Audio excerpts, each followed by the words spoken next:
Hi, Team Flyer. Hi, the Always Believer. How are you today? It's Go to Fly Wednesday, and yes, my voice is a little cracked because today's guest is very dear to my heart, and she already almost made me cry.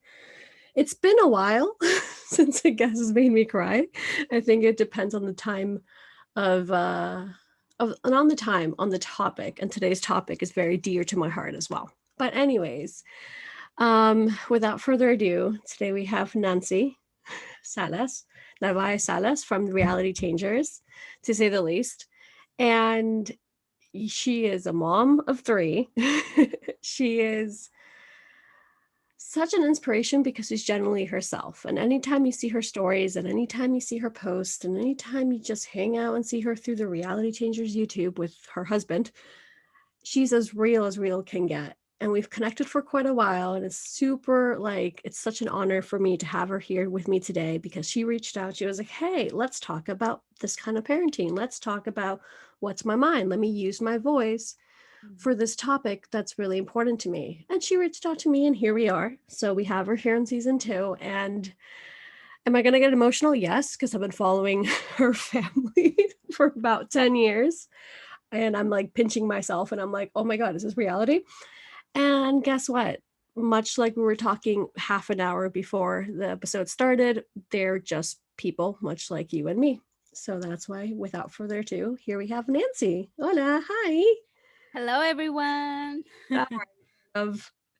I'm good. I'm very, very happy and honored to be here. Like I said, we've been back and forth, but I didn't feel like it was the right moment and the right topic that I really wanted to talk about. So I said, hey, I really feel like this is something that needs to be heard among parenting, just share a little bit of my experience and it seems somebody else can relate and can open up the bigger conversation of like the teenager's identity and really finding it in a healthy way, and us as parents being able to guide them through them without controlling them.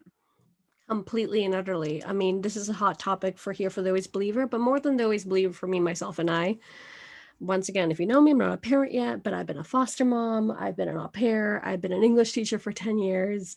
I mean, I love, adore kids and education in general. I'm really big into gentle parenting, into Montessori. So that's something that I'm also kind of started to include in my social media, but because I'm active in it in my personal life. So we've had guests on. Oh, we did 2 Mother's Day special, one in season 1 and one season 2. So we have tons of moms all the time.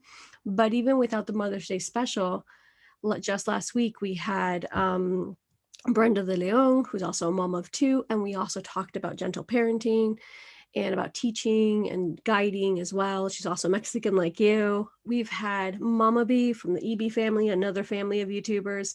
She was in season 1. She did 2 episodes with us and more about parenting and so on and so forth. So it is a topic that no matter what point of both seasons you find, usually we end up talking about it because it needs to be talked about because we're a brand new generation that is healing finally. That is, I'm going to sound like a broken record because I did say the same thing last week, coincidentally, back to back. We're breaking generational trauma, and that's what we're all about. So that's the start of today's topic. So, how do you, better said, what is your message? What is the first thing you were like, Ariadna, let's talk about this? What is it, mi amor? I want to talk about the self discovery and experimental stage of our teenagers, because I feel like coming from a generation where it's like you have to be girly, bien vestida, well dressed, really the umbrella of having to worry about what other people thought. So for me, I thought about 20 times what I wore because I didn't want to be judged. And I think with children now, they have a bunch of what's the right term? They're being guided through all over social media, different things. They're being shown. So I think for our children, it's very important for me as a mother to feel like they can really take part on how they want to look, because it's going to make them feel better. I want them to be confident. I don't want them to be me.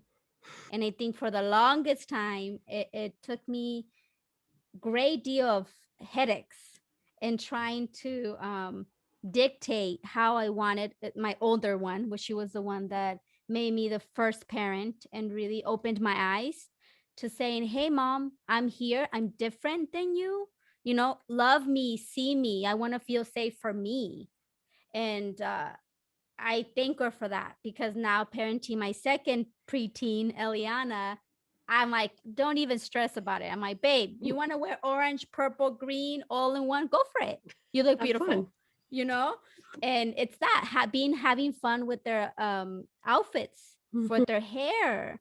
Because it's And their personality, it's how they yes. choose to express themselves. And they're gonna grow up and look back and have mixed feelings. We've all been through that, We've you all been know? there.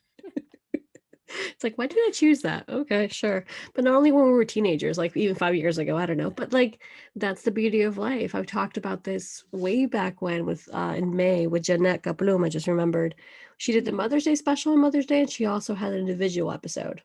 And with her, we talked about evolution. That was like our word of like that Mhm. episode, evolve, which I personally love that word.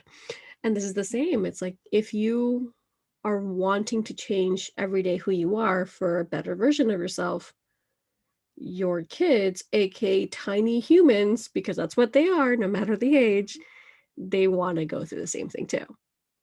And they want to be allowed to Yeah. do that. And I have a lot of people that I know that it's a fight every day for the children to look how they want them to look, to parties, all these events, because they don't want to be judged. But see, what are we teaching our children? So I feel it. I get judged all the time, and I was No matter kind what of you do or what you giving wear. you, yeah, but I get judged as a parent. Like, why are you allowing your children to dress that way? Those questions, like, it blows my mind that I get DMs asking that. And I have to kind of like step back and just be like, I allow them to be themselves. And they kind of either back off and just kind of like, okay, thank you for answering, or, have a very bold opinion, which that's their opinion in the end, but they're not going to tell me how to parent. And like I tell the girls, as long as you're happy, that's it. That's the You most know, important thing. that's the most important thing. Be a good person. They're wonderful students, they're wonderful friends, they're kind. They're not harming anybody by being themselves. Exactly. To backtrack a little bit, so people who actually might not know you through Reality Changers, of Hmm. course, you have three kids. You have two daughters and a son. And how old is Alexa and Eliana? So Alexa's 16, Mm-hmm. Eliana's 12, and I have a little boy that's 4. So I have my hands full in 3 different stages. Mm-hmm. Yeah. I remember that what I love also about Reality Changers with your husband, Jorge, he talks a lot about that, and I'm a huge fan of that. I've talked about this with Justin Baldoni, and I'm always recommending his book. He just got a book out called Man Enough. And I was Mhm. thinking of Jorge, I was thinking of parents like fathers like that who are open and talking about these topics, even as a father, because they're like showing their vulnerability and like their emotions. And I'm like, yes, this is what the world needs. And yeah, he does mention from time to time, it's three different stages, it's three Mhm. different needs. Completely. And then, three human beings that are really different. Because I'm Mhm. sure between Alexa and Eliana, they're quite different as well, even if they're only 4 years Absolutely. apart. Everybody in my home is different. So we have 2 fire signs. It's me and Alexa, and then we have Earth, Yay! I'm a fire sign too. baby. Oh, you're a fire sign. Yeah, no wonder. And air. Are you Sagittarius? Which one are you? Aries. Aries. Okay. But anyway, what I was trying to say is we're 2 fire. Then my husband is water. Eliana is air, and Aaron is earth. And the only reason why I mention it is that it's a big bold image, if you want to say it, just the elements and how they complement each other and how they can work together. And I always tell the girls that we're all very different, but we're still a family. Let's work together. Let's just be us. What is it? Be ourselves, most importantly, But it's kind of a little bit chaotic at the same time in my house, just because we're so different, and we have to really sit down at the table and say, this is my point of view. And then somebody else has a completely different point of view. And we have debates. We I have debates and I we adore talk that about so everything. much because it really feels like you do, even through your videos, or and even if you see a Mhm. few stories, it feels like you guys talk a lot. And it Mhm. feels like the upbringing, including with Aaron, of course, but especially the girls because they're older, obviously, that you've been doing this for, for a good amount of time of like letting them express themselves and just, and what I adore for them, particularly the fact that you're all so different, it makes it easier for when they move on their own. They Mhm. understand that people have completely different point of views and to kind of Mhm. respect every single angle because I'm sure it's going to come back to like, oh, I remember when my sister did this and I did that. I'm like, oh, okay, now I understand that pattern or I can see that Mhm. from there. So it's actually very beneficial to be different. Yes, and it gives him more, like it brings him down to earth and makes him more human, because as humans nobody is perfect, we all make mistakes, and understanding that on a daily basis really humbles you, because I feel like it kind of brings your ego, that can get you in a lot of trouble, and saying, oh, I'm not the only one going through this, somebody else is going through this, I feel seen. Because sometimes we get in our head and we feel very isolated, because it's like you really, your thoughts can make you feel like I'm the only one that feels this way. But with us in a household, I share how I feel, Jorge makes it known how he feels, so and we get a bunch of different points of view, and it kind of brings them back like, oh, okay, this shall pass as well, let me feel my emotions, but I'm okay, I'm loved. That's the most important thing. That really is. So now that we know, and people who are meeting you now, maybe for the first time, understand the ages and things like that, you were saying that you get a lot of DMs because of how they dress. And if you see Mhm. your feed, or once again, a reality teacher's feed, your husband's, they dress just neither different nor unique, nor like they just dress however they want to dress. Like I remember the picture that we're using for today's promo, actually, I love, he just posted It's that in perfect general. example. It's perfect because you see this little Eliana with like wearing if I remember correctly, all black, and she has the tattoos that they're stick-ons or whatever they're called. Yeah. And I'm just like, that's so cool because that's self-expression. I mean, I adore that so much. Oh yeah, she has a Hannah marker, and she's a wonderful artist. Eliana and Alexa, they both draw fantastic. I mean, I can only draw a little head and a little stick. My kids were Didn't born with that see that. vision, but their art really is very unique. Every time I'm like, wow, that came out of your imagination. So they really bring that out in their persona, because she'll draw her hands and her feet, Oh, and you so just that's watch like her. what she has in her, not her ankle, my gosh, in her, on her knee and leg. Oh yeah, Oh, that's so cool. I thought they she were was just, tattoos. no, she was just doodling, and she comes up with concepts, and then she'll do it on her iPad, and whatever she's thinking, she'll write it, like I said, and it's a special marker. At the beginning I was like, hey babe, can you please, like, stop writing on your skin? And she's like, mom, it's the marker you got me. I was like, okay, so what are you doing with it? And she was like, I just feel like if I'm thinking something that I want to draw, or I just kind of, want to make a heart. She's like, it's on my skin. It'll wash up a couple of days later. And I kind of just like soak it in. And I was like, well, okay, go for it. But when we go out, she gets a lot of looks and stuff like that. It doesn't phase her. She doesn't see anything wrong with it, because I there adore isn't that. anything wrong with it. um but it's judged. And same thing with her wanting to wear different clothes that are not considered feminine. Oh, okay. She gets judged Yeah, I you thought you were know gonna go that direction, which really, it's upsetting. One, the word, or I guess the, what's it called?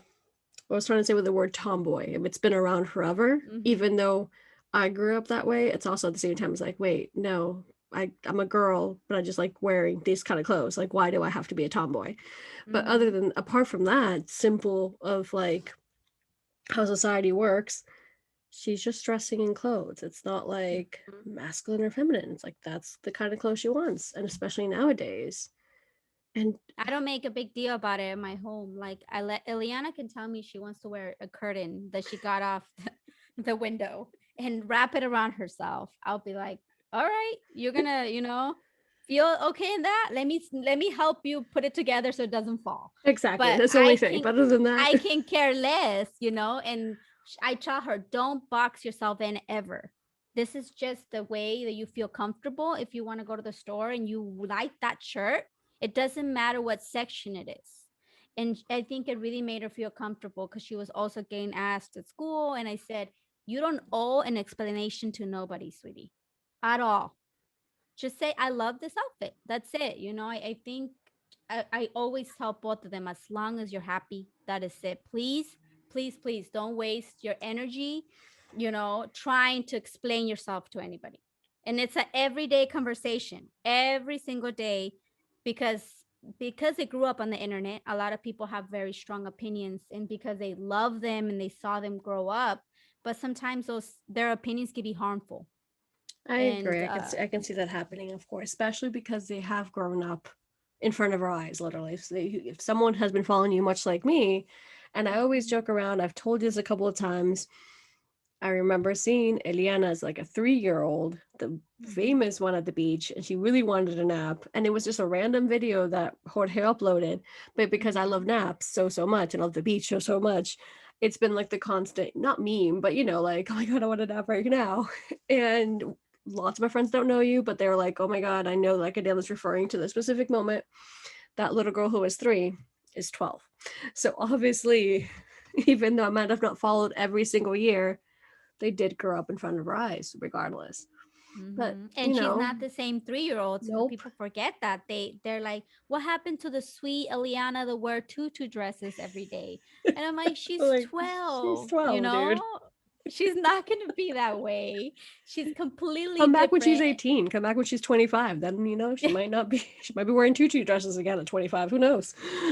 Exactly. So it's understanding that and being kind of, I laugh too. I'm like, so I'm just like you grew up and became your own self, the same way the kids are going to do. And I I feel like think the that's biggest where, difference is what you say. Sorry for yeah, interrupting, but the biggest thing is what you said. We grew up on social, well, not we, not you and me. They grew up yeah. on social media Mm-hmm. where everyone has opinion because everyone has an opinion naturally. So when you and me were growing up, we probably went through the same things, but we didn't know it because no social media. Obviously, one plus one equals two, right? So I also went through those phases of like, oh, I don't want to wear that because I look too big, or I don't want to wear this because it has too much cleavage. And for me, it's that. Like for me, it's always been. I haven't said this comment on my podcast for a while, but I'm how do you say this nicely? I don't even know because I'm very Spanish sometimes, and I just say what's the first thing in my mind. I'm like, wait, hold on. Well, say it. I understand. I have big, I have a big chest. I guess I don't know how else to say it nicely, but so anytime that you wear tight dresses, or not even tight dresses, but certain things, it's like, oh, they're in your face, and then they're like, oh, you're looking for attention. I'm like, no, like I like what I'm wearing. You know what I mean? And this has happened through many years, and I got harassed so much that I started wearing t-shirts, like baggy t-shirts, baggy clothes, not only because of my weight by any means, but just to hide it because I had the opposite Mhm. effect of like looking quote unquote sexy all the time for somebody else. I'm like, that's not what I'm trying to do. Now I'm back to myself, thankfully, and I wear whatever I want to wear. So that comparing what you and me went through in different kind of shapes and forms, we did it offline. Whereas with them, once again, that's the biggest thing. That's one of the biggest things I feel like. That's just not fair because people forget that they've also been teenagers, and even if you're not a teenager, you don't dress the same or you don't act the same as 2 years ago. At least I don't think you quote unquote should, because once again, evolve. We change every week, every month, whether through work, something happens, you have an epiphany, and then that's how I am, at least. I want to evolve. I'm like, you know what? Maybe that thinking wasn't okay. Let me change this. And that's kind of what parenting's been like for me. I was a teenage mom, so I was 16 when I had Alexa. I had no idea what was going on. I was a teenager myself, but I think through Alexa, we've grown up together, and I've been able to really see a lot of things that I didn't want to bring pass on to her. And she's wonderful at really being my life teacher, because this is the biggest example that always comes to mind with Alexa. When she was 12, I think, I don't know if I have the correct age, she wanted to cut her hair. She had really long hair, beautiful. And she wanted to cut a pixie because she had seen a movie that had the pixie cut. So she wanted that. And the world was falling for me. I was like, no, no, no, no, you're not cutting your hair. And she's like, why? I said, no, because you're a girl. You can't cut your hair. That was coming out of my mouth. And Alexa's looking at me like, where does it say that girls have to have long hair, mom? Like, I'm listening to what you're telling me, but I want you to make it make sense to me.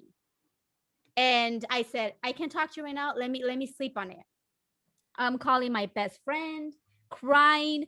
I don't know what happened. I don't know what I did wrong. Alexa wants to cut her hair. It was like the biggest drama for me. And that was the biggest understanding that I was taking personal, something that was not even a big deal. It's a hair, it's going to grow. And my best friend made me understand that. She's like, Nancy, it's hair. Let her really just experiment. It's gonna grow back. She's gonna either love it or she's gonna be like, man, I miss my hair, and just move on. And I remember really sinking in and saying, this is not my journey. This is her journey. I need to make her feel loved. Am I making her feel loved? No, because I'm condemning her because of a haircut. So that was the last time that I let it really get to me. I let it affect me in that way because it's not healthy. And see so many mothers that everything that their childs do, it's like a personal attack to them, especially the ones that grew up in a time where that's how we were raised. That's how we were raised. That's something that this is why I love my research. And even though there's, like you said, there's no such thing as being a perfect person or being a perfect parent by Mm-hmm. any means. And I'm going to get curveballs whenever I have kids, but that's why I'm so in tune with gentle parenting and all these sorts of things. Because when I am a mom, when I do become a mom, I want to go in with a different mentality because we were taught that girls wear dresses or girls have Mm-hmm. to look a certain way or we always have to have our I don't like makeup. I could care less about makeup. Mm-hmm. Like why don't you have makeup? Like why did you go out without makeup or like why don't you use this? I'm like cuz I don't like it. I don't like cooking. I spoke about this last week also with Brenda. Loves cooking. I'm like it doesn't come naturally. So, but we do grow up exactly what you said.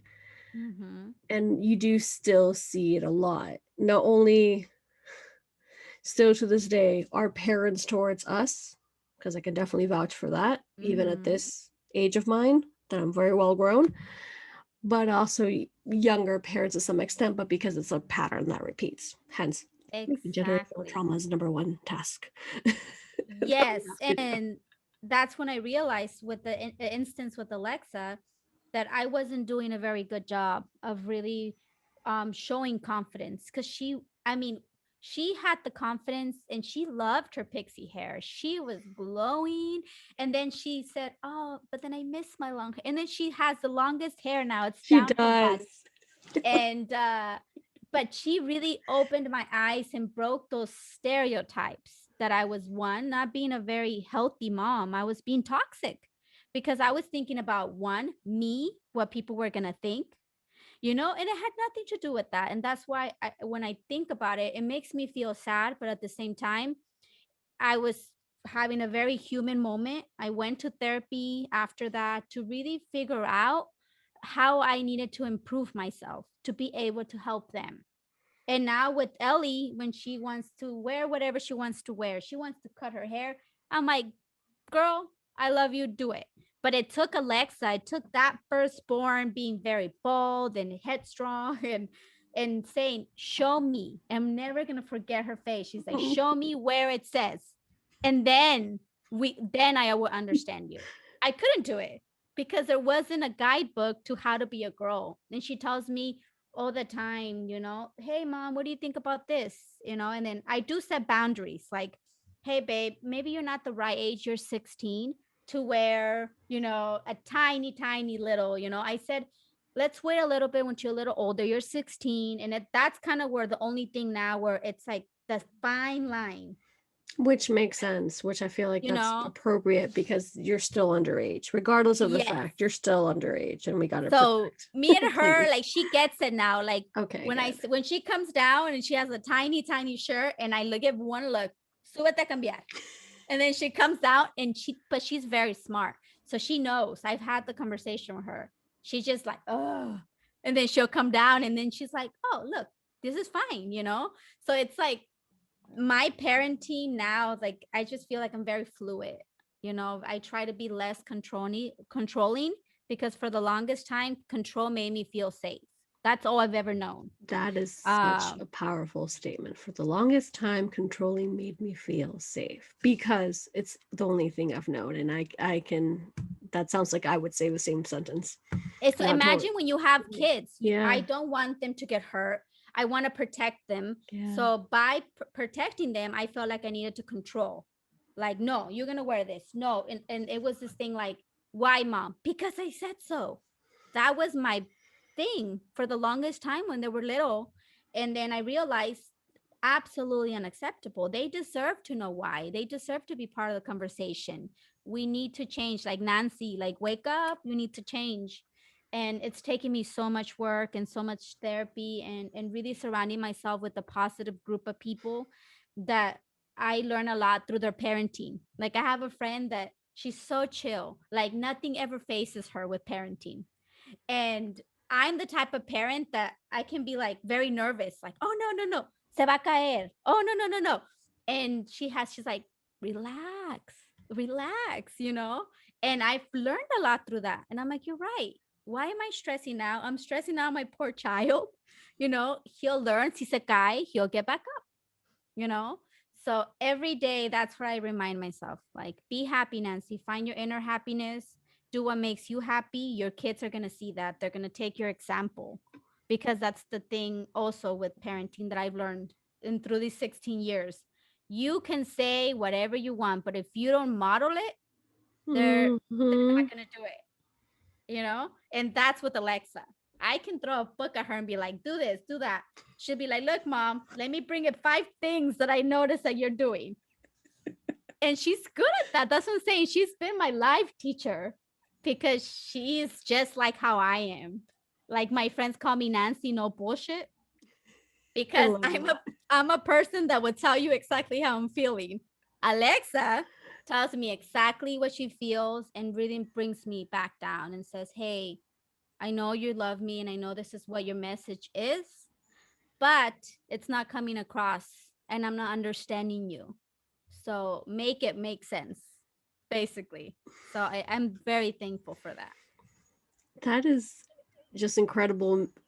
Lots of mini stories are rolled into one, specifically Mm-hmm. when it comes to teenage, especially teenage girls, but when it comes to teenagers in general, and especially coming from a culture like ours. And not, I mean, a lot has to do with the culture every time I talk to Mexicans and fellow Latinas and things like that, but just in general, because even if you're not from Latin America, a lot of people our age, because we're more or less the same age, Mm-hmm. no matter where you're from, have had that kind of parenting. And right now they're going through that healing of, especially if you want to heal. That's why I'm so proud of you and your involvement, but also the fact that like you're showing up for yourself today and for your future kids when they're, if they listen to this in the future, what I'm trying to say. And you're showing up for the community saying therapy works, healing works. Like this is what we need to do to make sure that the next generation of humans are actually not only better, because that's what generally what we're trying to be, but just to be heard and seen and be themselves. Because how many times as an adult are you frustrated because you don't feel exactly like yourself, or you feel ashamed, or you feel lost or alone even? Like that's because of childhood trauma. That's because we were built differently, and now it's Mm-hmm. our turn to give back to them. So definitely like And therapy. no, and then the world tries to tell you what's gonna make you happy. Yeah. That's another thing I tell Alexa and Ellie. I said, you're gonna be thrown like a marriage is gonna make you happy. The perfect career is gonna make you happy. If you're super skinny, that's gonna make you happy. If you have really expensive clothes, you're gonna be accepted. But I said, but if you're not happy behind the doors, and you're always trying to fill it with things that when you die, what do we take? Nothing. We take our experiences, we take what we loved, who loved us. That's it. So I said, you need to get to the point as you're growing up to ask yourself constantly, am I making myself happy? What's making Alexa? What's making Ellie happy? Don't think about me. Me and your dad, we're not going to live with you. You're going to live with you. Make sure that that person you like at the end of the day. And they stay quiet because it's something that they're like, oh man, you know. But I know it's going to sink in because that's something that I had to learn as an adult now. If I would have learned that before, oh man, all my decisions would have been different. Mm-hmm. So that's why I tell them, I said, I try to put myself in their shoes. I don't like to be told what to do. I'm very independent. So I said, okay, if I was Alexa, let me, put myself in her shoes and see, okay, I'm making sense, I'm not making sense. But it's through therapy that I learned that my therapist says, Nancy, your trauma has really made you feel like control is safety. It is not. Lose control. Learn to find your happiness so your children can be happy, so your marriage can be happy, because it goes into marriage too. Wives allowing their husbands to be themselves, not the version that you think that that person needs to be. Like, we're gonna fix him. He needs to do this, or he needs to parent this way. I really let control of that. Jorge is a completely different parent than me. We're like complete opposite, but it works. It really works. He is funny and really teaches them to laugh at themselves, not take themselves too seriously.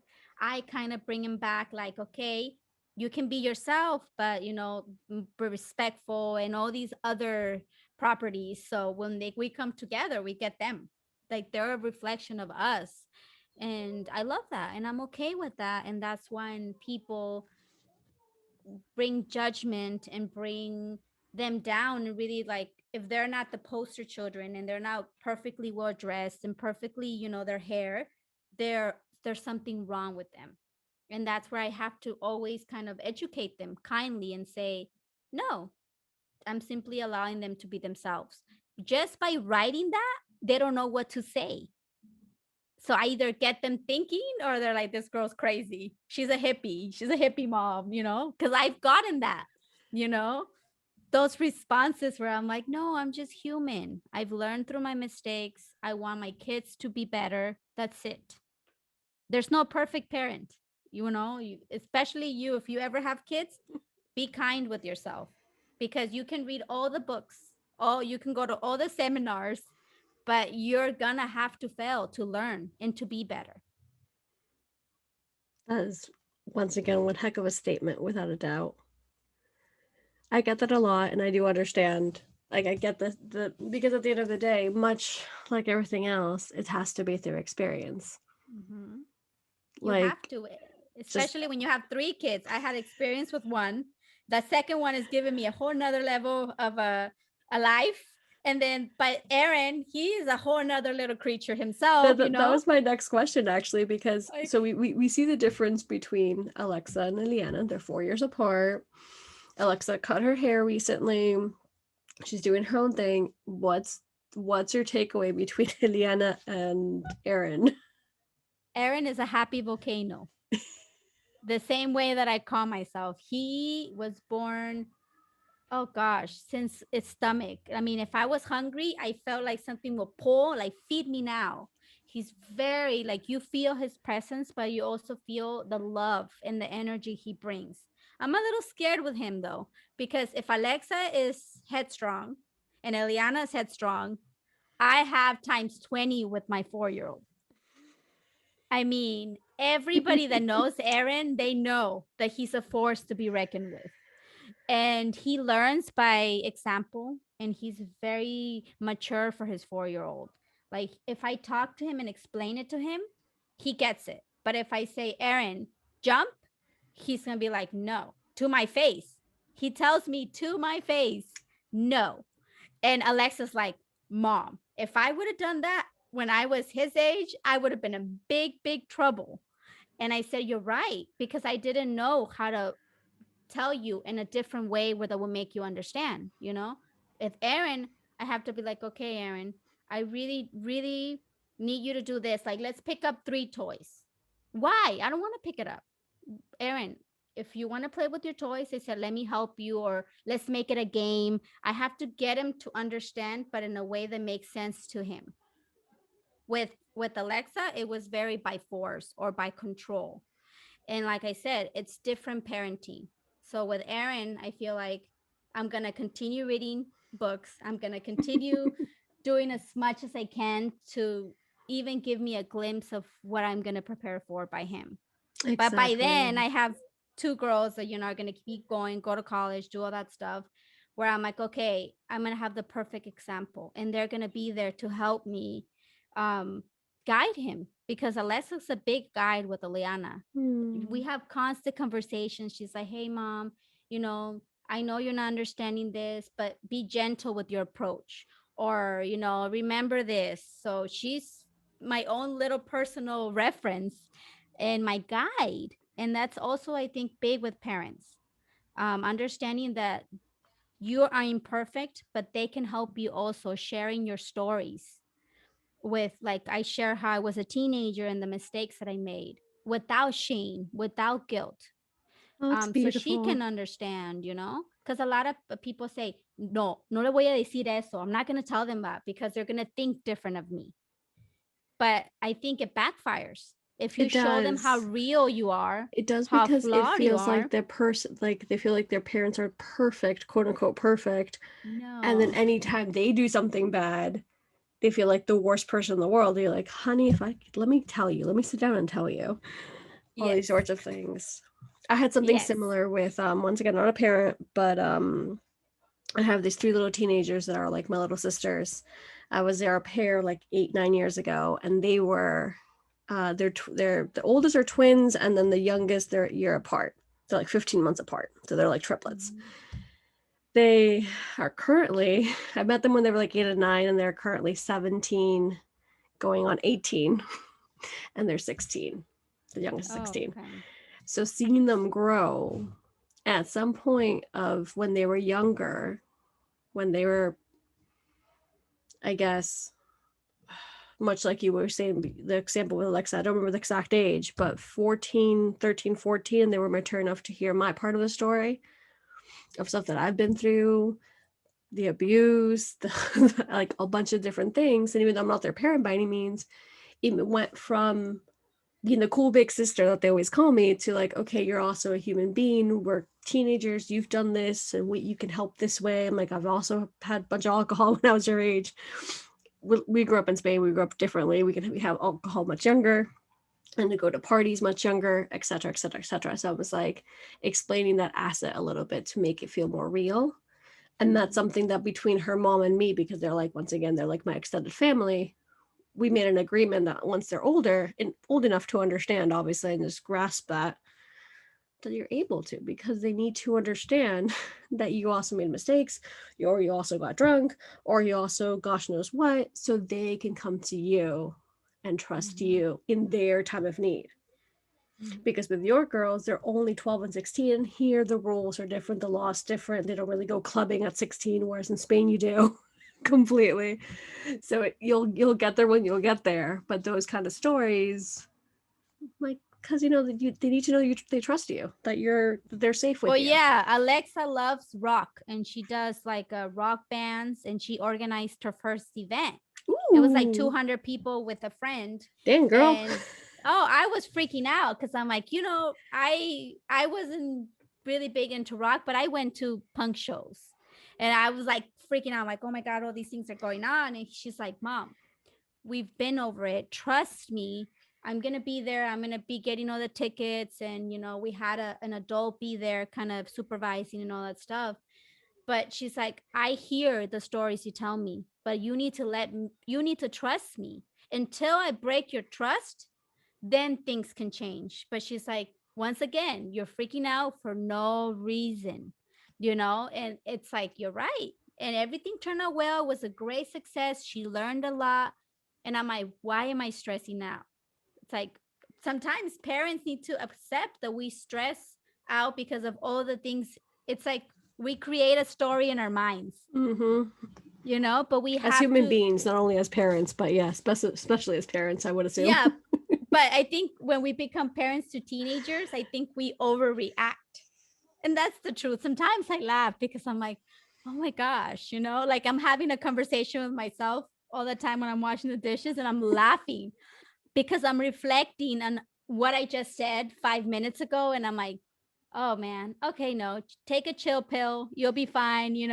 And it's those honest and raw reflections of us as human beings and parents that really can affect deeply our relationships. And that's how I try to live my day. I'm just like, okay, what's going on? I woke up moody. What's going on? Bring it back. What's going to help you? And same thing with the kids. They're allowed to be moody. I think a lot of people, we also get like, why are you giving me attitude? But we're not looking back at, are they going through something? Are they having an off day? They're allowed to have an off day. We have off days all the time. Yes, So ma'am, that's we do. also really being real. By being real with ourselves, I think we can help our children be themselves 100%, feel seen, feel loved, and I feel like it's less conflict in your household, more of a peaceful thing. I don't know if I'm making sense. That's what I'm trying to say. You are, you are. I feel like because you have three different stages and because you're growing as a human being for yourself, because at the end of the day, something super important that I've experienced through my own personal relationship with my parents, and I see many other parents do this, they forget about themselves and they have all the effort towards their children, which, as long as you're there to help them and guide them, it's great and all, of course, but it gets to a point that they lose themselves. And I've had a lot of moms on the show with kids from 2 years old to 20 something, and they've also said the same thing. So it's not only our generation, our parents just kind of like, oh, and at the end of the day, what you kept saying, not continuously, but throughout the whole episode, just in general, you gotta take care of yourself first and your needs first. Because Mm-hmm. one day they will leave, because that's the end goal, isn't it? Mm-hmm. For We you to have to raise prepare them, them for care that, them, make him independent them. for that. And yeah, and absolutely, everybody that I know growing up, it was only about the kids. But because they didn't take the time for themselves, it spills over on your It kids. does. That's a That extra fact. stress, that extra Oh. weight on their shoulders, because I felt that kind of pressure as well, just because that, Mm-hmm. like, they didn't have that life, and I was like, I'm all they had, and I'm like, like, no, I I want to go with my friends, or I want to Mm-hmm. move out. For example, or live my life on my own, or move across a whole different continent, so on and so forth. Well, when I'm feeling burned out, even with the 4-year-old, a lot of people say, I don't have time. I don't have time. I make it like quiet time. I get a tea.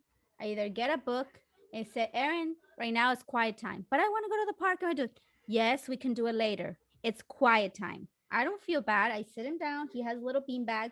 He plays, he'll do puzzles, and he learned to give me my space.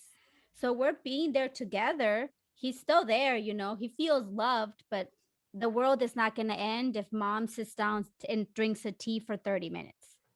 And it's learning to be okay with that without the parent guilt of, oh, I didn't take him to the park because he wanted to do this right now. Yeah, not only your guilt, but bringing that guilt to your child who has nothing to Yeah. do with that, because that's going to carry on no matter what, as it carried on towards us. Yes. Like, just because you didn't make time for yourself doesn't mean that I have to pay now that price. And Yeah. because they lead through example, and that's what you're doing, he's going to be like, oh, and little by little, that little half an hour, it's like, Mm-hmm. okay, I can do this. And when he has a partner, when he has his future kids, etc., and so forth, it just makes sense. Because that's what Yeah. he grew up seeing, But see, that took me time to understand that, which and makes it's sense. because I felt like I needed to, and I see it all around. And even when me and my mom friends get together, we talk about that.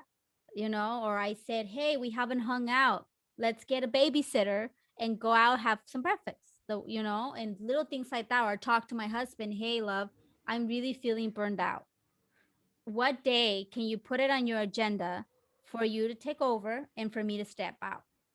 It's like those conversations, constantly communication, everybody hears it. Sometimes we don't communicate until we explode. So I'm always like, I'm not happy. I need to figure myself out, very straightforward. And it opens up wonderful conversations between me and my spouse. It opens up conversations with my daughter where she'll tell me, "Hey, mom, can we go have breakfast or a latte or whatever?" She's like, "I need time with you." And I'm like, "Oh, okay, but it brings me So back sweet. to they need alone time with me as well. Yeah, But because exactly. how open I am about my stuff, they're open and I see it, kind of mirrored. And I love that. And then we figure it out who's going to watch Aaron, and me and Alexa go by ourselves, So that's another aspect of parenting, making time for each child separately because they have their own needs that need to be met and they need to be heard. That took me a little bit time to balance. I feel like it's one of the most difficult parts from what I hear and from what I've Uh-huh. personally experienced through fostering various kids slash just being with them, or even as a Uh-huh. teacher. You're kind of like, how do I make sure everyone has alone time slash their personal time, because it's Mm-hmm. wicked important. Yes, it is. So you've left us in general with so much wisdom and so much great words and so much to think about as well. So much like self-reflection, I feel like, with this episode. It's big with anything, and really understanding the parenting. It's that there's that's their journey, not ours. Really, really letting them be human in understanding you and the way that you wish that you would have been understood. Like, how do you want to be loved? And that reflects to the children. And like I said, I'm not a perfect parent. I don't want to be a perfect parent. I make mistakes every other day that I'm like crying. I'm like, oh my God. And then I bring it back and I said, but what can I change or what can I make better? And I think that's something that I pride myself on, that I'm able to change and I'm able to evolve because I don't want to get stuck in my ways. I think sometimes it hurts our ego to be like, oh man, I'm not perfect or I'm doing something wrong. But it's like quieting that down and said, no, okay, I need to change for the better for me so everybody else can be better. So I think that's a hard pill to swallow, especially for people that are perfectionists and love control. And there's so many levels of feeling intimidated by that. And for me, I've completely just let go and just learn to just show up as myself, be myself. My children are gonna see it, and for my own little bubble, it works. It's not gonna work for everybody. So if for those of you listening, if all I want to resonate is for you to make time for you and allow your children to be themselves, most importantly. And with that word of advice and a great, fantastic, like I said, reflection, I feel like it's an episode of reflection. I'm going to ask you a few more questions before we wrap up. And actually, one Mm-hmm. of them that I usually only ask for the Mother's Day special, Mm-hmm. but now that I have you here, I'm going to ask you specifically, what would you say, imagine 10 years from now, that your kids are going to be 26, 22, and 14? What would you tell your kids? If they happen to stumble through this episode, they're like, oh, what message? What message I would tell my kids? Oh man. That I hope that they felt like their mother loved them unconditionally, with her flaws. That I hope that I was able to guide them when they fell and together stand up. That I hope that I saw their stages, and instead of constantly changing them, that they just felt seen. Like I wish, looking back, like I wish they could say like, thank you mom for loving me for me, and for accepting me for me. That would be the biggest, oh, I hate it because I get emotional, thing for me, because I feel like when I was growing up, I didn't feel loved and I didn't feel seen. And it would have made the biggest difference. So I think that's the one thing that I wish they could say that I tried, because I have constantly tried to be better.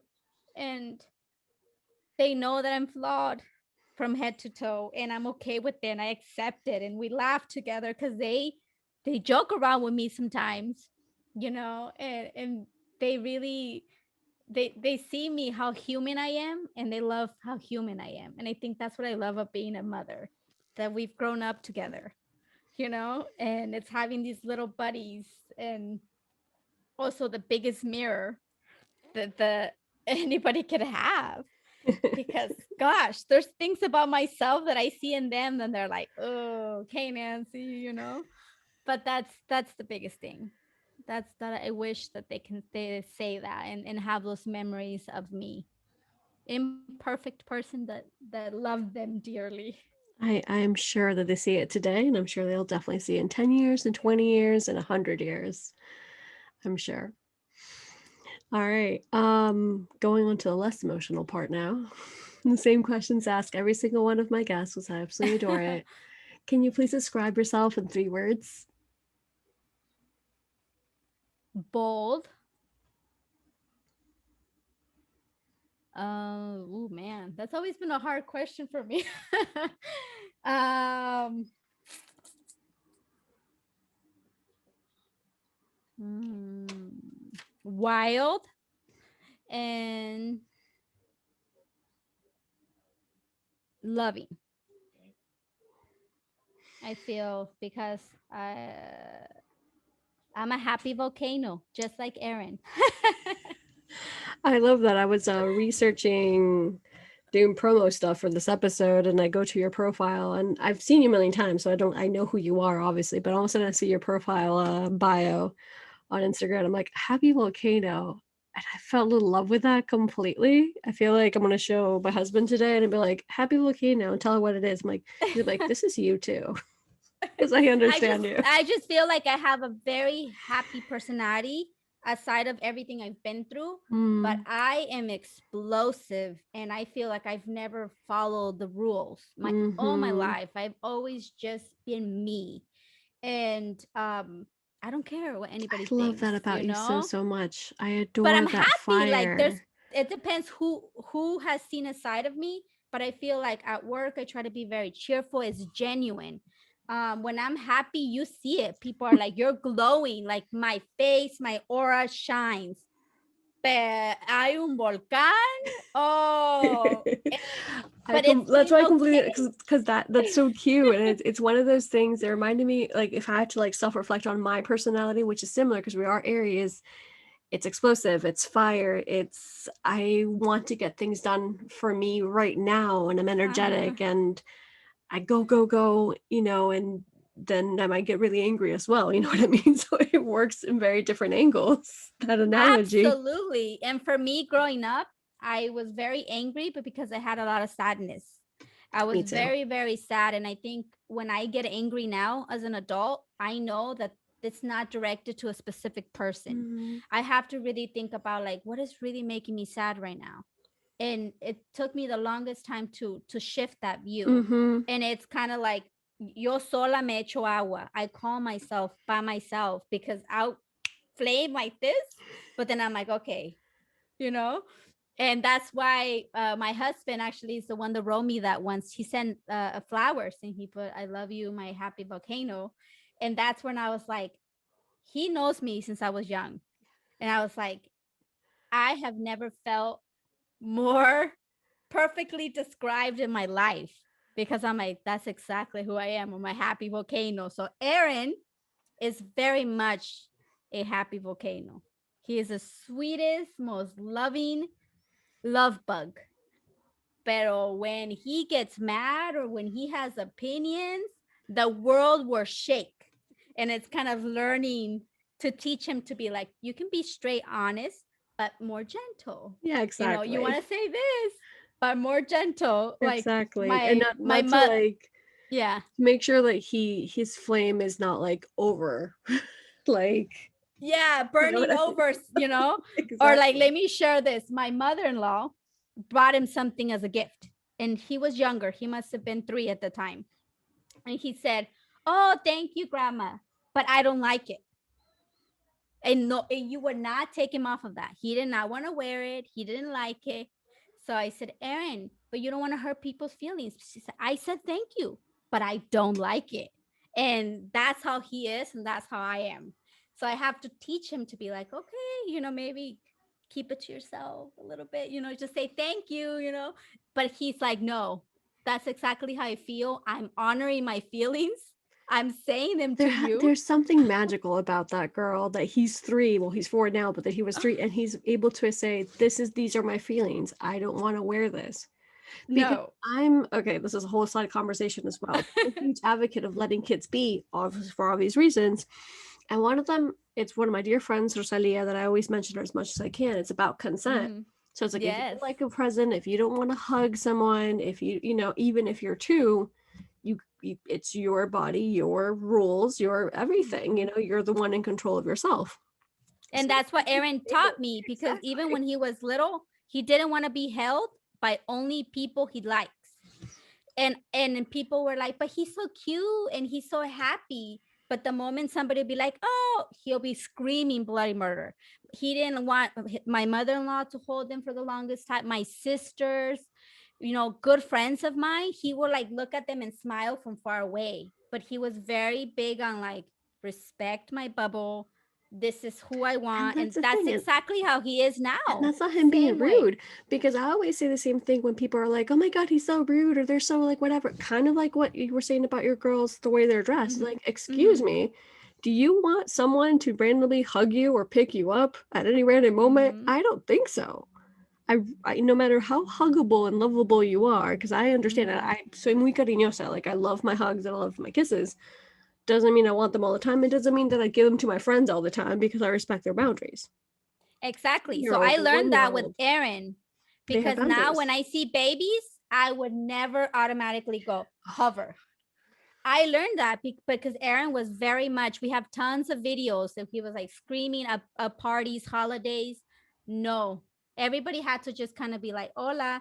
But now, as a 4-year-old, he walks in, he'll be like, hey, hey, only who he wants to hug, he will embrace. And everybody around us know that that's how he is. That's Some how it should people, be. can say like, oh, no tiene modales or whatever. I'm like, no, he doesn't want to hug you. I'm sorry. What do you want me to do? I'm So sorry, I not don't take sorry. it personal. Yeah, like I'm like, he's fine. And he's very good on energy. So I think he's always had that like I do. Like he'll pick up who, even though they look nice, he's like, nah, I don't Nah, want to get dog. near you. Yeah. So I'm like, yes. And It's a that's good how girl. Ellie is too. Ellie was very much. And Alexa, no, Alexa would go with anybody and hug anybody. She was love. But Ellie was not like that either. Ellie was like, I don't know. There's something about you. Even now, we have conversations. She's like, Mom, did you see how the doctor was? Did you feel the energy? Like, I don't know. And I'm like, yeah, we have conversations about that. And I love it because that's how I want her to live her life. That's You the can thing. be a I good adore that. person. Be a good person, be kind. Don't be too Don't be trusting. like, I don't like it, and like scream in their face. No. But that's what we're trying to like teach him, to calm down in a good way. But other than Yes. that, do you? Oh my God. Can you imagine? I'm excited. I'm excited when I meet moms like you with kids, no matter the age, and you see the kids that way. And I'm like, that's our future right there. That's the future I Yeah. want to see. They say that that's a good quality, right? That No, really Aaron is. puts himself on timeout. He's like, I'm through with you. And he walks away. He walks away and he'll just kind of sit out. And then he comes back. He forgot about it. He's like, no, so most of the time he'll be like, mommy, I'm sorry. I cried. But if I say something and he's not okay, he's like, I'm done. He walks away. I'm like, okay. He cooled himself off. He thought about it. I didn't even have to put him on timeout, but he lets me know that he wasn't happy with what I had to say. And then he'll be like, Mom, I'm sorry, or this person hurt my feelings. He's very much and very outspoken. He speaks a lot, that through my stories. He He spoke does. very Yeah. early. So his vocabulary and his emotional intelligence, I was big on. I got him all the books on emotions like sad, anger, that you could possibly think of, because I knew that he needed to express them and needed to learn how to tell me, like, I am angry, I'm sad, or you hurt my feelings. and he moves through those emotions very easily, but also lets them go very easily, which I wish that's a talent of his that I wish I had. You and me both, says you and me both. For me to let go, to be Yeah. like, I'm trying, I'm doing. It takes me just forever, but I'll get there. I promise. Yes, exactly. Of like, it's more of my thing than anybody else's. Like, I understand that, like, I the one who want to control, but not anybody else. I could care less. It's just stuff like stuff that you have to let the universe take care of Hmm. because there's no timeline. There's no way because you're dealing with paperwork or you're dealing with new jobs or moving or whatever the f.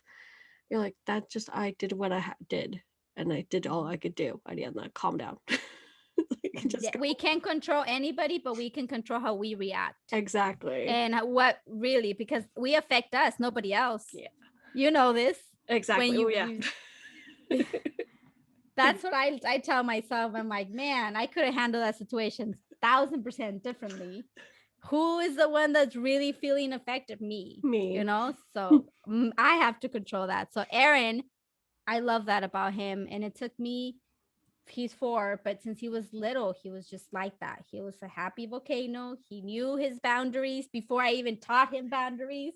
He taught me boundaries about kids, you know, even with my own best friend's kids. I try not to hover until they reach out or they feel, because I had to learn that. I'm like, man, that's why was I doing that before? We do that too constantly, and me that I love kids, I know it's difficult, but I'm like, Oh, oh, like they're their own little humans. Like like they'll come when they'll come, and that's pretty much it. Like you can say hello and you can say, be nice, but if they don't want to, then bye bye.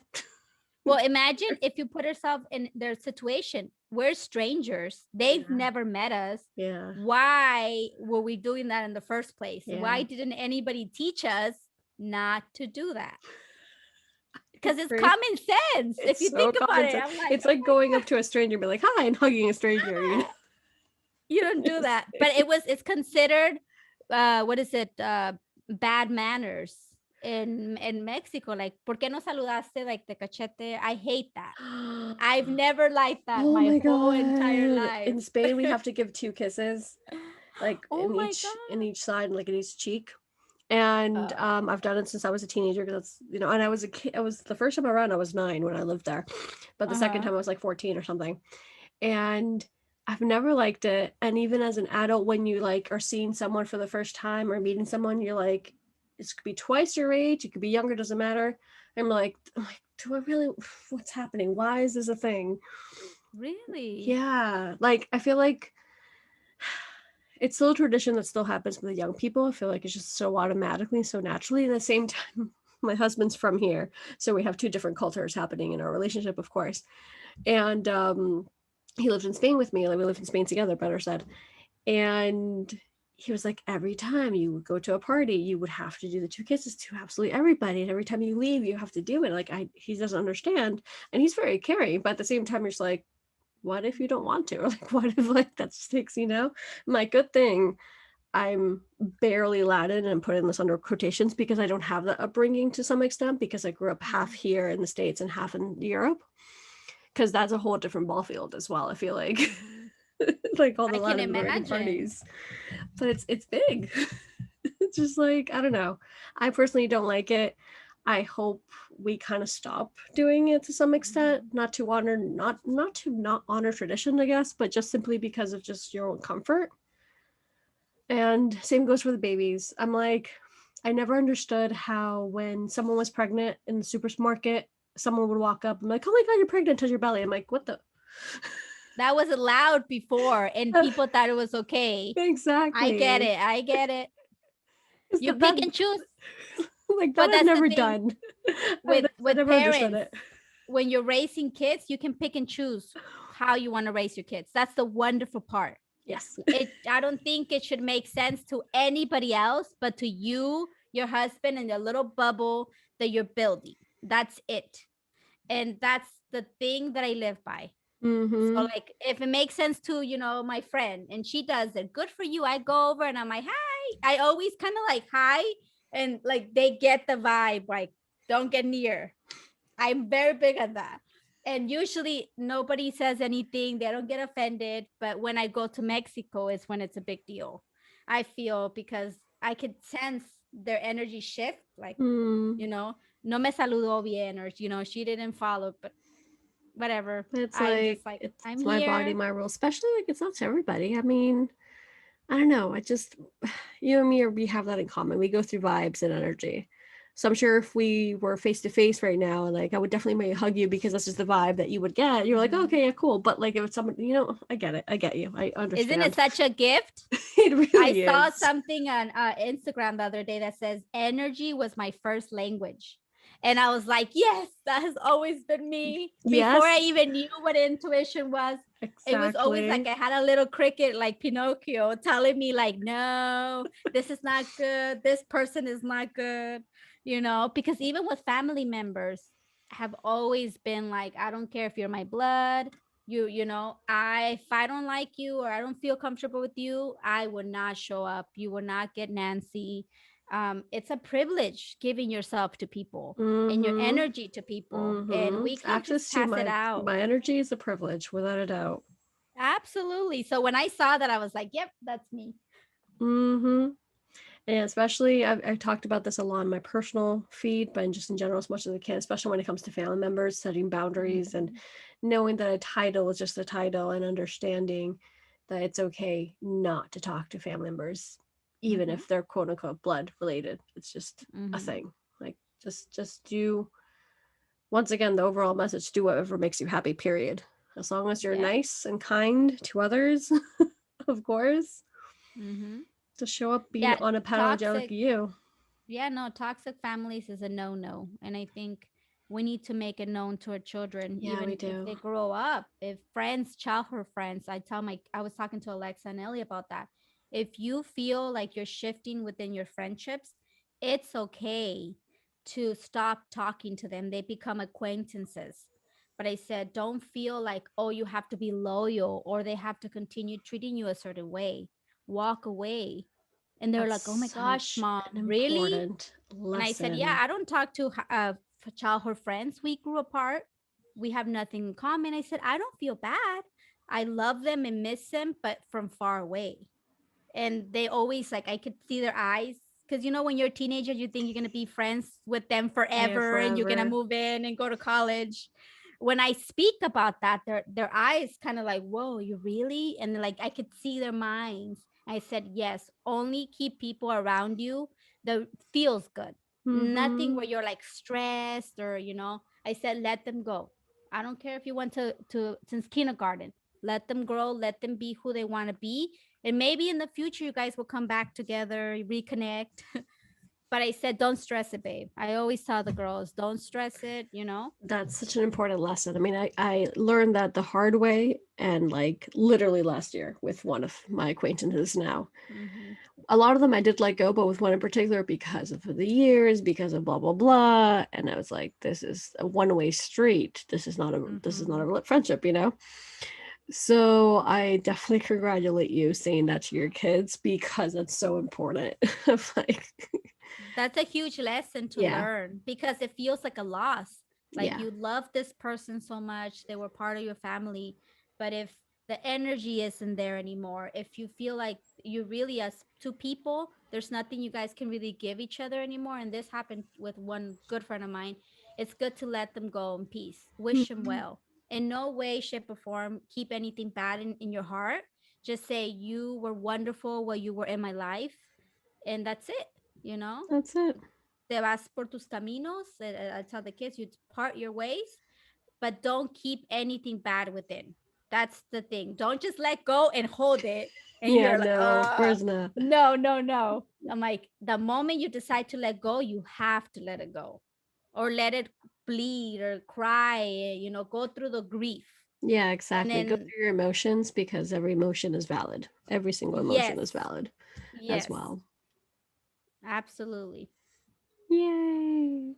feel like we can talk forever. I mean, definitely not recording. We can definitely talk forever and just No, like hang out. absolutely. We should have a tea time or coffee because I love coffee. Then we're Like, definitely gonna, apart from now, for starting now, we're officially declaring we're gonna have Idea of the Nancy time. Off air, yes, just apparently. chat. Just Yeah, chat. just We're chat saying and just be like like, this week was shit. My friend, one of my good friends tells me and my friend do like this week's shitty stories and where they talk about all the bad first, laugh about it, meme about it, and then they move because she tells me, this is my best friend Sarah. She says, it helps because sometimes when you ask a friend, how are you doing? Oh, I'm great. You know, being positive. She's like, I start isolating myself because I'm like, oh, my week wasn't like that. So she's like, sometimes if you just laugh about the negative and real emotion, then you can kind of be more honest and raw. And I'm and like, man, I love that idea. that's a really, really awesome idea because that's, I mean, that's how I do with my friendships. Like maybe not like shitty weeks, but we vent. We have to talk. Like I don't like it when it's like, oh, how are you? I'm fine. I mean, no, am I really fine? No. Like, No. no. It's Well, when like, my friends, when we get together and they say that, I'm like, well, my week was shitty. Let me tell you, blah, blah, blah. And then they're like, oh, yeah, I felt that way too. I'm like, and then why didn't you say it? You know, like I feel like I have the responsibility to open it up. And then they're like, okay, this is the real tea. and And I'm that's like, exactly what friendship should be. Because, like I said, going back, what you said too about your girls, about the friendships, I had a rough time with friendships because I wasn't generally myself. I always said, like, I was a copy paste of whatever they wanted me to be and mm-hmm. whoever that version of me was at that moment. The moment, and this is a whole different other podcast talking about friendships on its own, but the moment that I'm I down. opened, I'm down for that. oh, that's perfect. Oh my goodness. Hey, looks like we're getting Nancy back as well on air. But the moment that I shifted and through therapy and a million other things, once again, long story short, but the moment that I shifted and let people in Mm-hmm. and actually sat on their couches crying, and I don't like the thing ugly crying because I feel like crying is beautiful in my point of view because it's an emotion that's like you're letting go. So it's like just crying and venting. And then that moment that you let those people in, that's where the real magic of life really happens. Yeah, that's real friendship. Like for That is. me, it's hard. I feel very vulnerable when my friends see me cry. It's been like a very, very, very small amount because that's like, oh, like I said, I didn't grow up that way. So I can be kind of very held together. So with my friend, it's rare when I call her crying. She kind of is like, whoa, something's going on. I'm here for you. And I love that she always tells me, how can I help you may feel better? She's not like, oh, be positive. No, she always tells me, what are the tools that I can give you or I can find for you that are going to make you feel better this week? Do you need me That's to go clean your house? Do you need me to just go hug you? But communicate with me. And I love that because I'm like, nobody else tells me that. They always lo mismo, kind of like, I'm here, I love you, but there's nothing else. there's nothing else exactly. And I I love that love that about her. communication. And that's what we need more of, just in general, of course. Mm-hmm. But because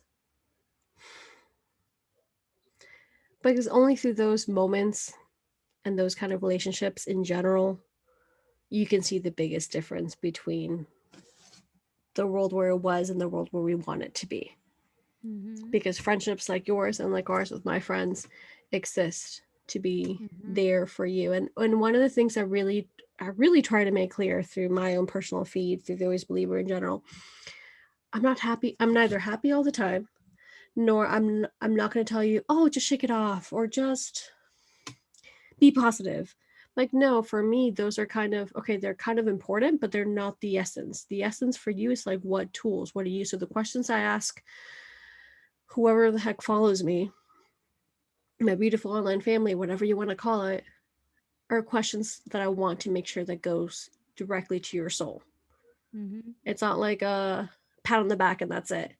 Because maybe that might have been a version of me, like at this point, right, probably 10 years ago, of like, oh, happy all the time, Mhm. happy all the time, happy all the time. Now it's like, oh, I'm happy most of the time. Like, you see me, you meet me, and I'm not faking it. However, the advice is not going to be just shake it off. It's going to be, okay, how can we figure out?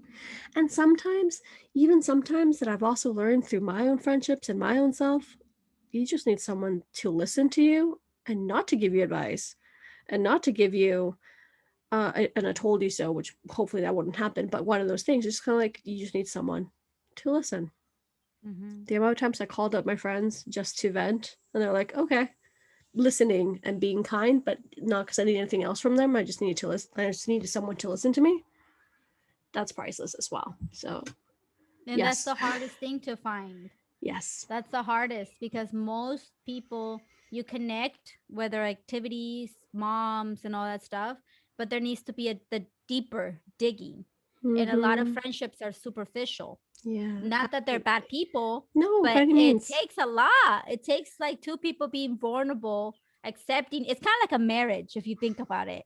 Because like who else would you do that with? So Exactly.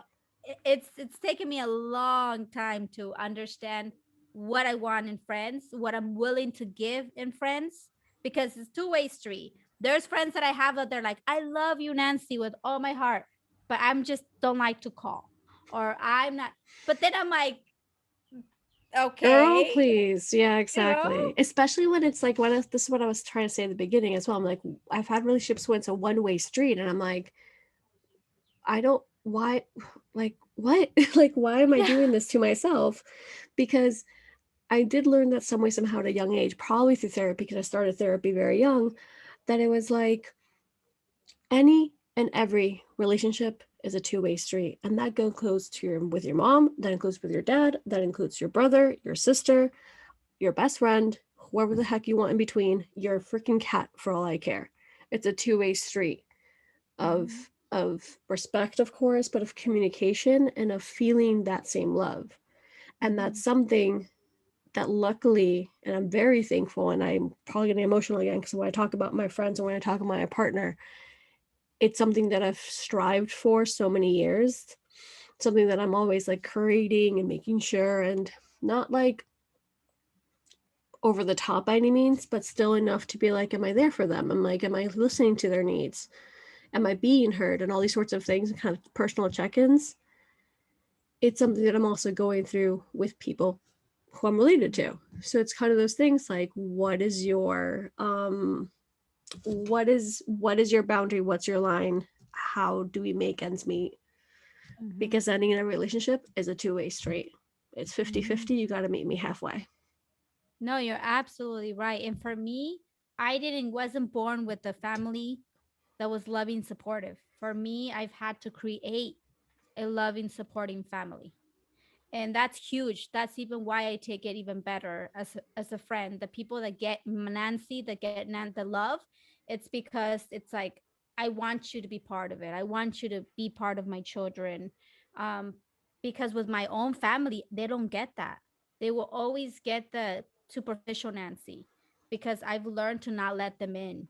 It's sad to say, but that's the only way we can coexist. That's the only way you can coexist. And then you said Bubble before, and I'm going to reference her because I haven't done this in a while. Mm-hmm. Glennon Doyle. I have her book behind me. I forgot the name right now. Mm-hmm. Untamed. There you go.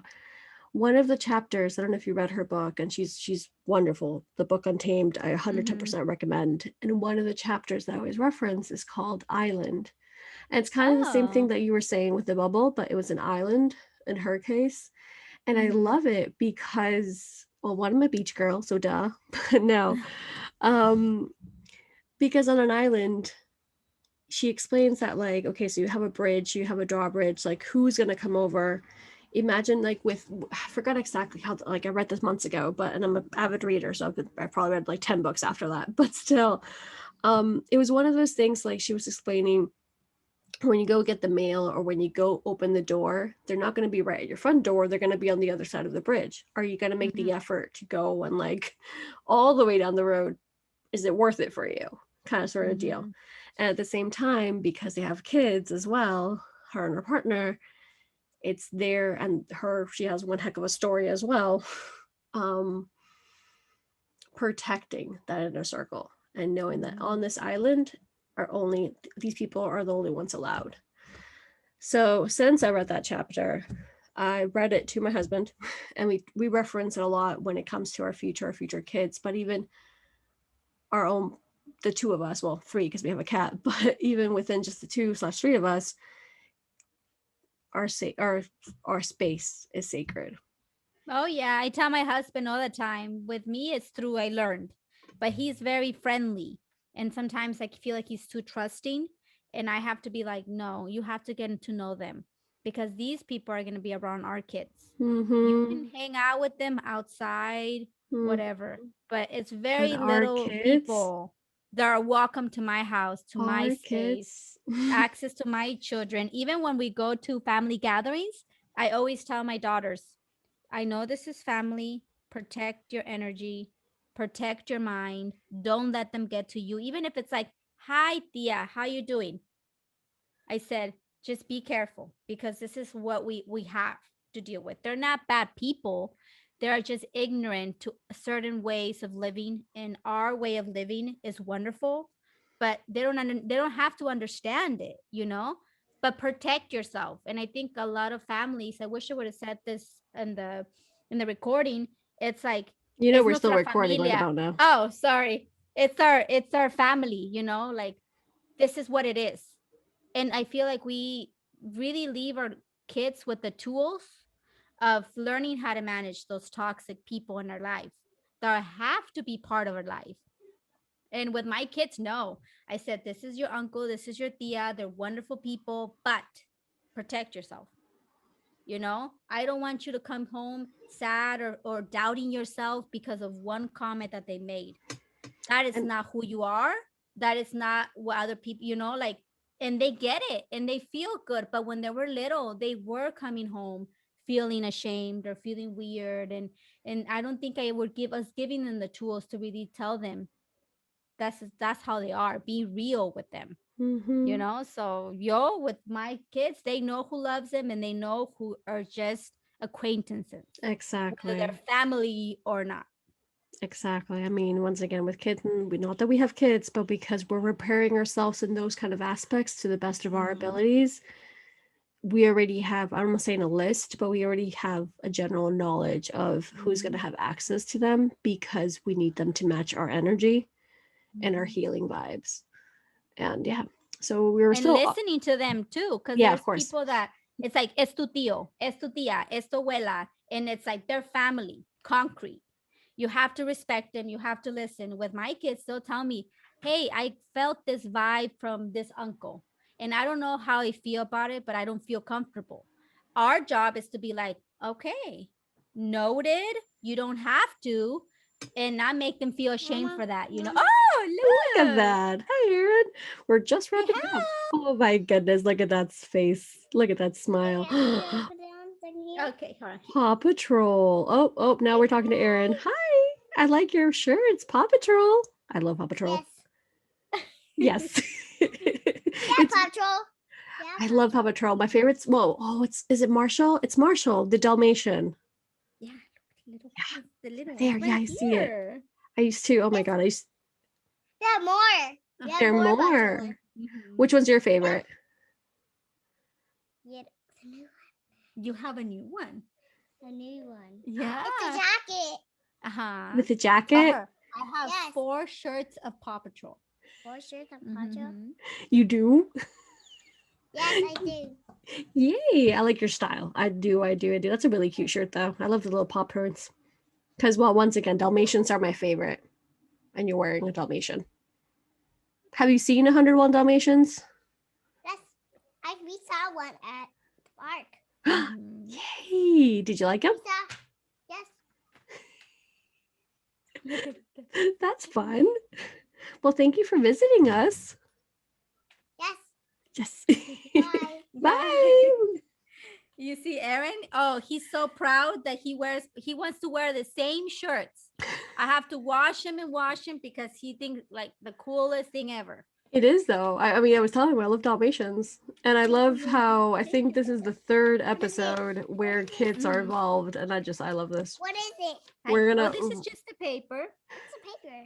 It's just a paper. We're playing spitballs. Like, Oh is it- no, he there's- says I should make spitballs. That's the dad teaching That is right there. that is what it That's not me. like these- is. and they Oh, blow away. You like, blow away. I they know. stick. They stick on. Yeah, but I'm not gonna do that. Daddy can do that. Go ask I Daddy. can do it too. ¿Dónde está papá? There's upstairs. He's upstairs. What is this thing? Hold on, papas. I'm finishing up, okay? Give me Exactly. 1 second. I Okay, love it. papacito, hold on. Let me see. No, Aaron, no, hombre, le encanta la cámara. If I had him on the TV all the time, he would love it. I can totally tell. We're definitely Oh. wrapping up the episode, and then you and me can quickly talk. But as we wrap Okay. up, the last question, well, second to last, but the last one's Mhm. pretty easy. What are you Yes. grateful for? What am I grateful for? The family that I was given. That I feel like that's the greatest thing about my life, and that's the people that really made me who I am today. Everything happens for a reason, and Diosito, God, or the universe knew that I needed them, You. and that's the greatest thing. Hey, yeah, baby, you can hug me. Yes, I'll go upstairs. Sure. Say, Mom, you want to go upstairs? It's like, yes, we're almost done. So cute. And where can we find you? You can find me. I have a Instagram, which is Simply Love Nancy. I just kind of share snippets here and there of my life and reflections, my work. I'm a caregiver. I love my job. So I talk about that once in a while, about everything I learn with my clients, and how important it is for us to love and respect our elders. And I'm on Facebook, same thing, Simply Love Nancy. And that's all for now. Exactly. Thank you so much Yes. for being on today. Thank you so much for having a great, wonderful, nice long episode. And as for us here on Team Flyer and the Always Believer, there's more next week. We're wrapping up season 2 this month. And here we are. We're going to say quick bye to Nancy and Aaron. Yes, Aaron is ready. Yeah, you can draw. He wants to draw. And see y'all next week. Bye.